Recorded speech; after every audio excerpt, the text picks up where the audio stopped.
During the hours leading up to game time, these sacred walls house a quiet, yet busy blend of preparation and concentration.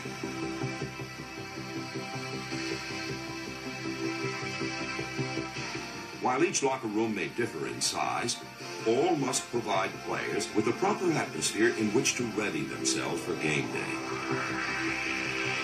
It must also keep them isolated from any outside distractions and help them focus on the job that lies ahead. The locker room, I think, is a place where each guy gets ready in his own way.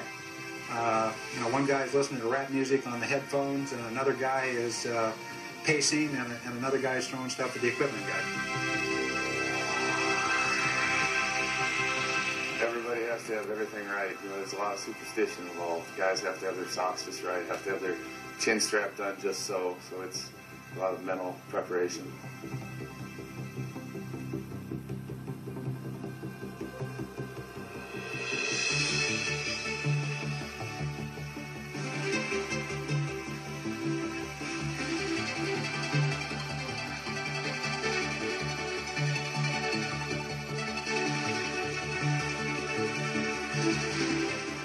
We have some guys that sleep. We have guys that lay there and watch the other games, the morning games. We have guys that put on their headphones and just jam. They jam so loud that you can hear them from 10 lockers away through their headphones. Everybody gets ready a different way. Some of the guys are literally praying, facing into the locker room in their little cubicle.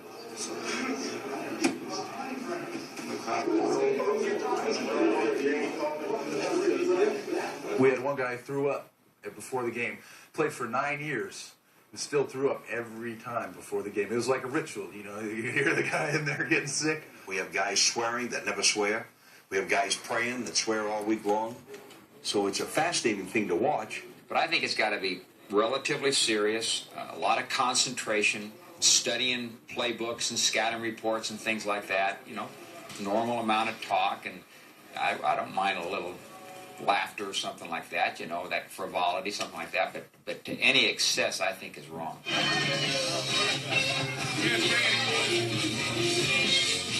I promise you there's nobody in our locker room sitting on a stool staring into a locker with his game face on and worried that if he laughs or looks like he has a good time, the coach is going to be mad, because we're trying to become relaxed, loose, but build to an emotional crescendo for us to come out of that tunnel. We may be watching a video. We may be having some people dance. We may do a lot of things. My locker room is very quiet, prior to the game.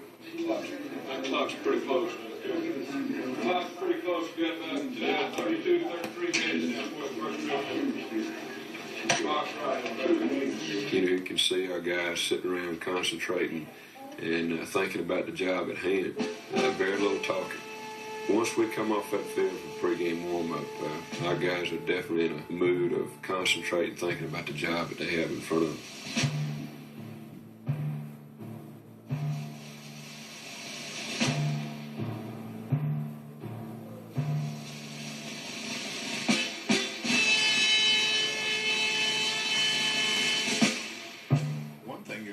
You're going out in front of 50, 60, 70,000 people and millions on television. You got just enough time to take that last pregame pee. Don't let it go. Of course, you're not a man. Do you let one go out there on the field anyway? One coach that I had said you're really not a man until you wet yourself prior to a game. And I'm a man. I can tell you for more than once. Because you get out there and you know that everything that you've worked on all week long, everything that you've prepared all your life athletically up to that point is going to be measured in a 3-hour time slot. Okay, let's bring it up, bring it up, bring it up. Here we go. Bring it up. Hours of nervous waiting are finally brought to a conclusion with a pep talk.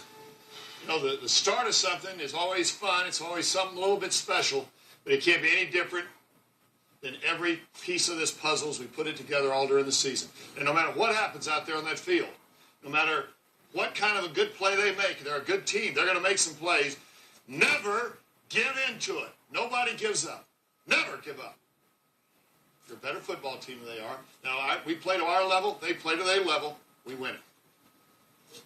For once in your life, man. For once in your professional life, let everything go. Don't bring anything back in this locker room. Okay, let's go.